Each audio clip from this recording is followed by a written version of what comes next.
Good afternoon, my name is Astrid Vela and this is a video to share with you my thoughts and ideas about a book I recently read.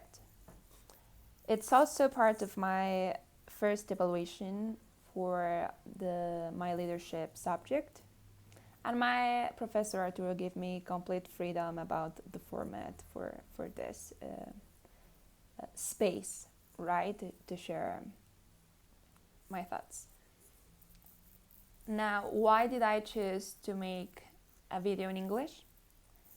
Because in our first classes, he read a paragraph in English and I understood that I had a great area of opportunity in my spoken English. So I want to take the most from this opportunity that I have now with you. At the same time that I share, I want to improve this skill. So that's the main reason. Okay, so the book that I read was The Choice by Edith Eger, and just a few words about it. This is one of the books that the author has written. Edith Eger is the survivor of the Holocaust, and she is a psychologist that has lived most of her life after the Holocaust in the United States, but that takes plenty of opportunities to travel all over the world and not only share her experience in different concentration camps, but she also talks about what you might think that are trivial questions about life and about some cases that she has received, the problems some patients of her have had, for you to create a link with her. She is very empathetic about the differences in the problems we have as human beings. We are all different in our circumstances and the way we react to our circumstances. So she says that all problems are valuable, right?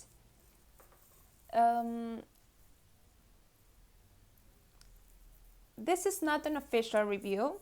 I don't want to spoil you what the book is about, but I do have some favorite phrases that I would like to discuss with you and to give you my thoughts, I'll also share with you how do I compare some of the things that Edith mentions in the book to my own life, and to share also with you some reflections to which I came by reading it.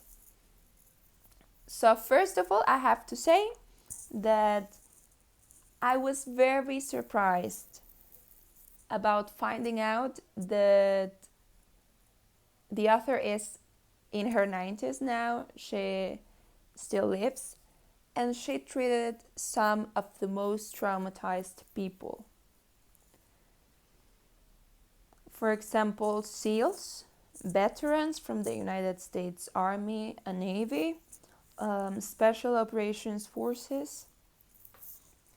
But she has also treated people that came to her office saying and crying about the color of their new Porsche or Lamborghini, and she discovered that that was only the cusp. That events that we thought didn't have importance in our life were just the reflection and the tip of a very big iceberg. And in that particular case of people that would go to their office crying about something as simple as the color of a car, she discovered that they had a past of getting sad, depressed, and anxious about their own decisions, and also of not taking those decisions when they needed to. They felt powerless to what was happening in their lives. Okay, so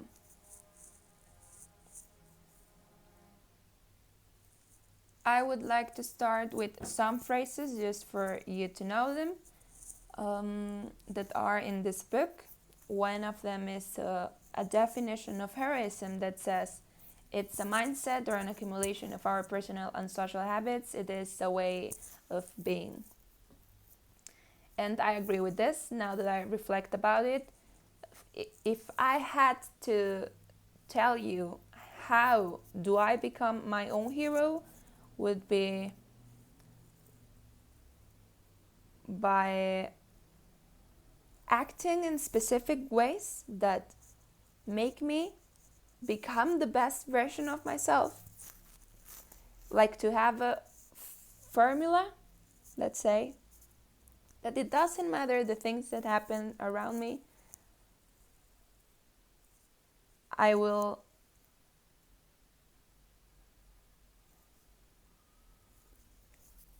take the best from them and I will continue with my life, Now, another thing is to define those habits, right? And I think that's a different process for everyone. You need to start understanding what works for you.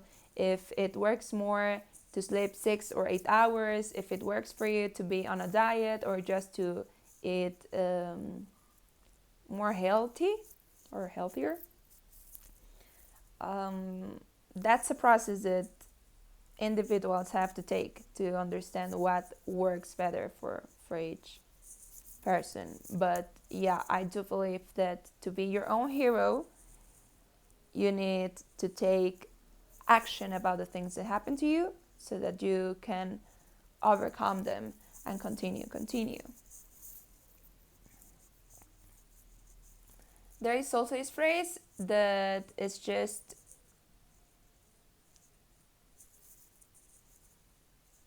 what this book is really about. It says, choose to embrace joy and freedom regardless of their circumstances. And I'm going to talk about this, the power of choosing, later on.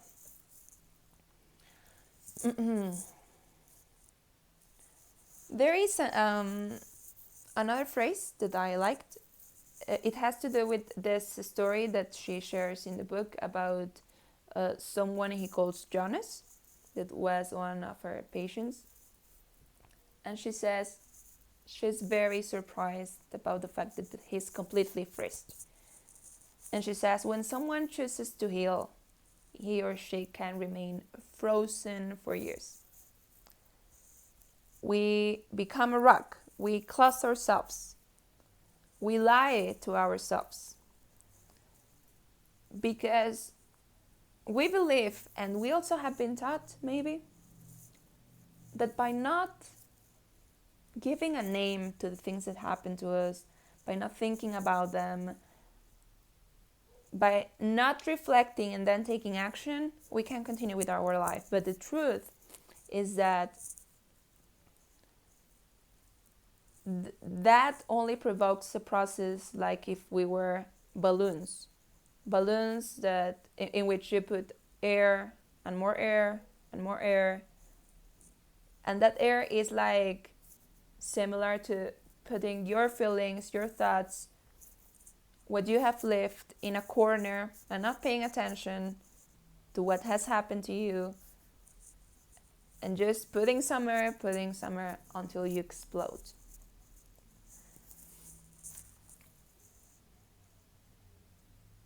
So when people experience violence or experience just something that they are not comfortable with, we tend to do that. We tend to put aside what we feel, what we think, what that event provoked in our lives. And that is just the first step. It's not the answer to continuing with your life. It's just the first step. as Edith says in this example with Jason. He's just at the first step. The next steps include him to name what happened to him.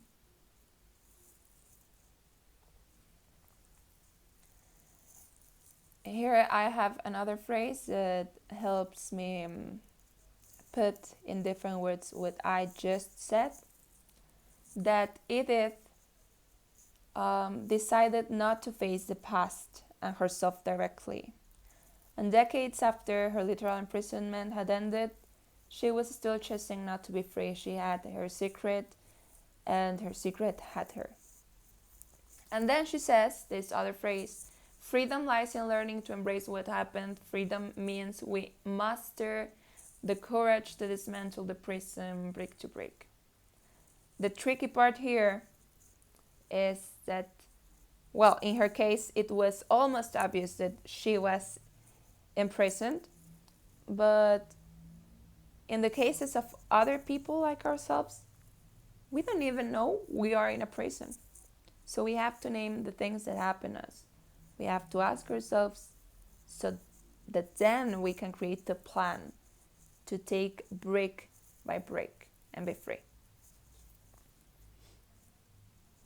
Now, a reason that the author gives for this pattern of putting aside our feelings and our thoughts is that she says that we are hungry. We are hungry for approval, attention, affection.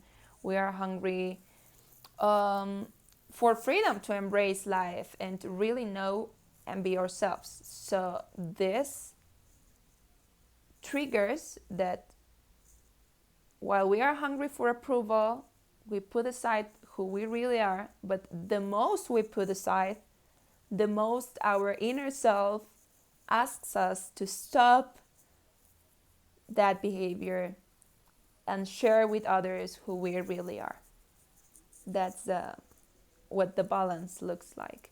At the same time, the most we want to fulfill the expectations of other people about our lives, the most our internal human being asks us to be who we really are, because we cannot live our complete life by what others want us to be, like puppets.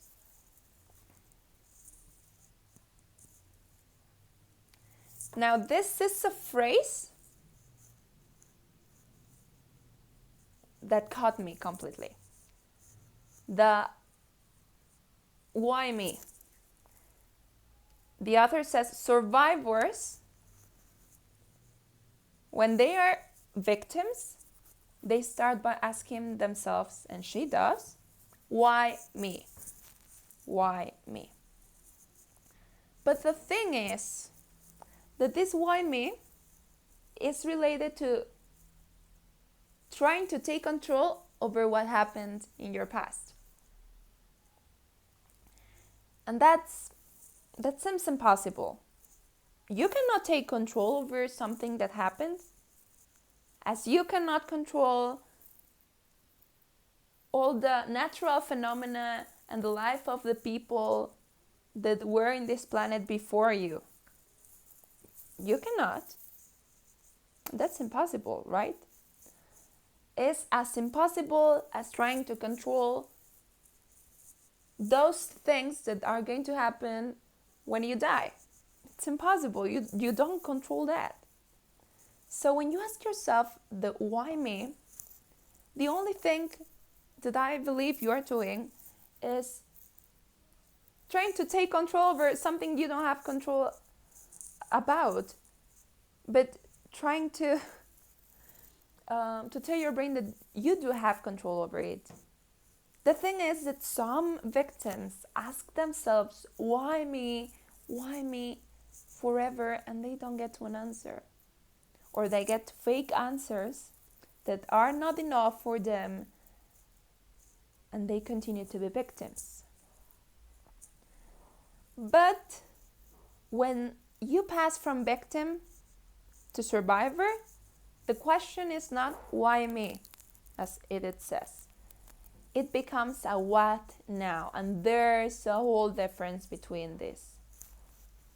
You are not trying then, when you ask yourself what now, you are not trying anymore to take control over the past. You take control over your actions. You take control over your decisions. And I came to this reflection that I'm going to share with you about human beings.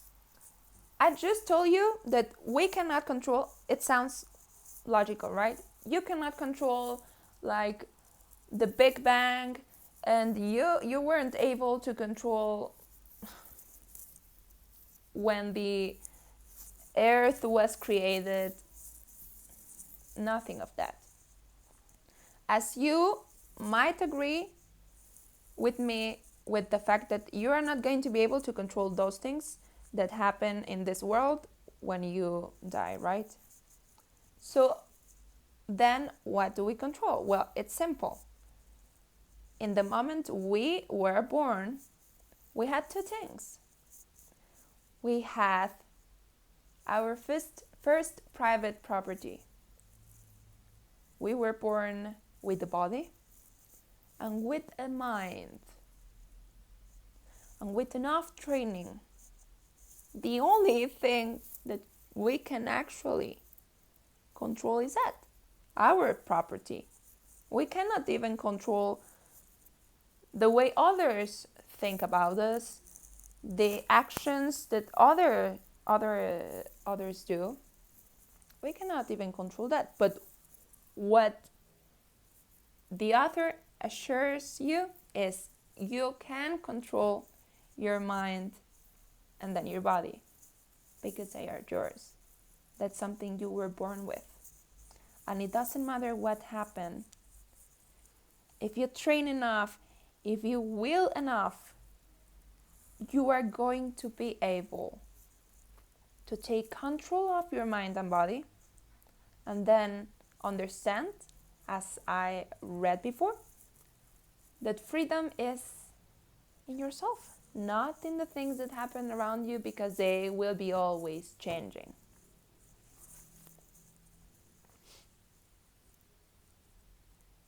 Just to close what I just said, here I have another phrase. Freedom from the past, freedom from failures and fears, freedom from anger and mistakes, freedom from regret and unresolved grief, the freedom to enjoy the full, rich feast of life. I would also like to share with you that there is a passage in this book in which the author shares with the reader that maybe every childhood is the terrain on which we try to pinpoint how much we matter and how much we don't, a map where we study the dimensions and the borders of our worth. And it made a lot of sense to me. I made a bond with the author in this, because not only when I was a child, several times when I went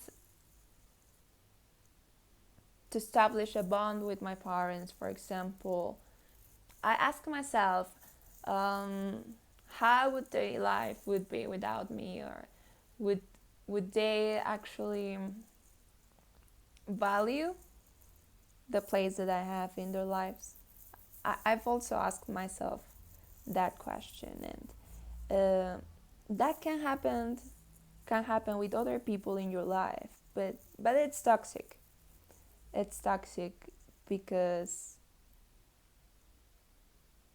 in that way your worth depends on what people think about you, and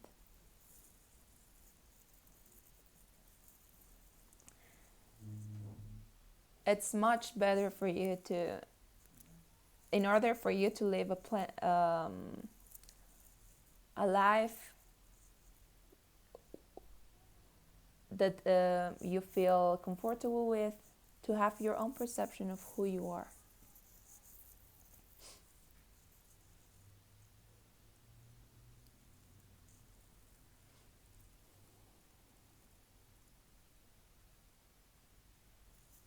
the thing I want to conclude with, that I was more transformed with, is this epic phrase. This is an epic one in the book, that Edith used to tell herself while he was in the concentration camps, while she had to dance to the cold angel of death, the person who would send the Jews to the gas chamber, and in different other moments of her life. She used to say to herself, if I survive today, tomorrow I'll be free. And I'm in shock with this phrase, because it's not only about hope.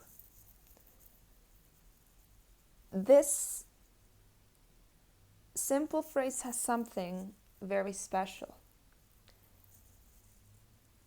And I'm going to tell you why.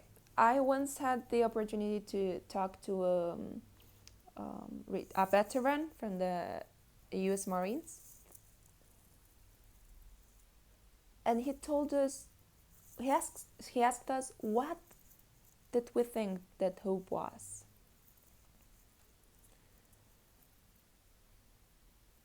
And I said something about faith, but the truth is that in these situations, in these traumatic situations,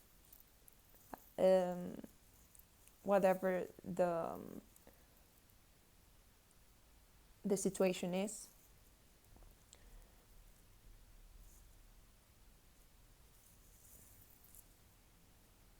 you don't only survive by imagining yourself in a better place, or thinking about how your life will be in 10 or 12 years. That's the kind of hope you have to be careful about, as the Marine would say. Why? Because if you expect that much, it can be dangerous if the future comes and it's not as you expected. You're going to feel depressed, you're gonna feel blue, down. But Edith didn't do that. She would say, if I survive today, tomorrow I'll be free. But take a look to the phrase. When tomorrow comes, she doesn't tell to herself, today I am free. No. Because that would cause a crisis, an existential crisis between her expectation, her very high expectation, and what her present really was. She would tell herself again the next day, if I survive today, tomorrow I'll be free. And this is an example of taking your life step by step. I'm not saying that it is wrong to have great expectations. You can have them. But live your life day by day. Take the problems day by day. And as a professor of mine would say, you can always start over again. Don't punish yourself, right, for starting again, because that means that you took the decision to start again and to become better this time. Or at least to try and to get more discipline in whatever thing that you are trying to do. This is the most powerful phrase that I found in the book that I wanted to share with you.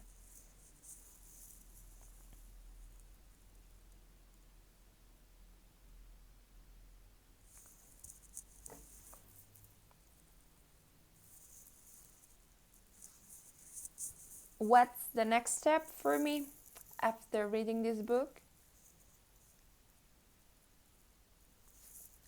My next step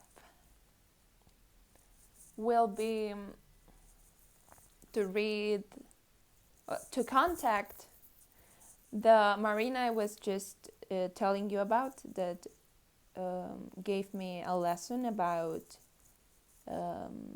hope and faith, because I want to get a clear view about more appropriate ways to face uncertainty.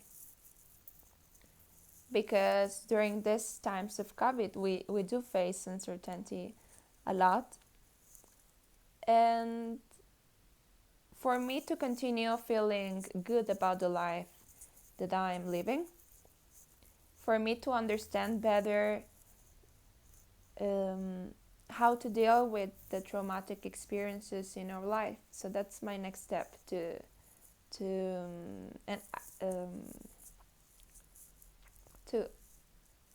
get in touch with this marine, to ask him the name of a book that he told me defined and exemplified very well the differences between having hope in traumatic situations and the difference between those people that become survivors and those who can't stand those situations anymore because they were expecting a lot, or they were not expecting something. So that's my next step. As I told you, really enjoyed the book. It has a great way to be, as I said, empathetic, and I would like to meet her, but I've seen her in videos now, and she's a fine human being, and I'm just more motivated, and now I live with more tools to become free as a human being. I live with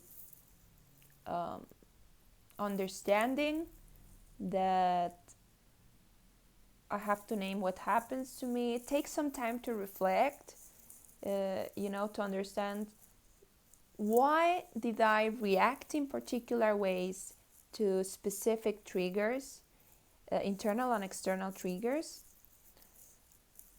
and to take decisions and then act. Well, if this situation happens again, how would I like to act?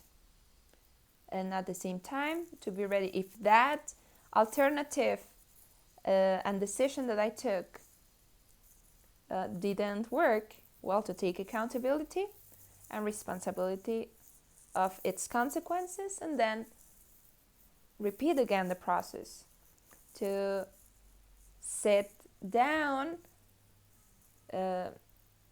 understand what happens to me, make again a plan, and follow a new alternative in order to understand those things that work better for me, as I was telling you a long ago, 20 minutes ago, and become my true hero, my true free hero, with the habits that work the most for me.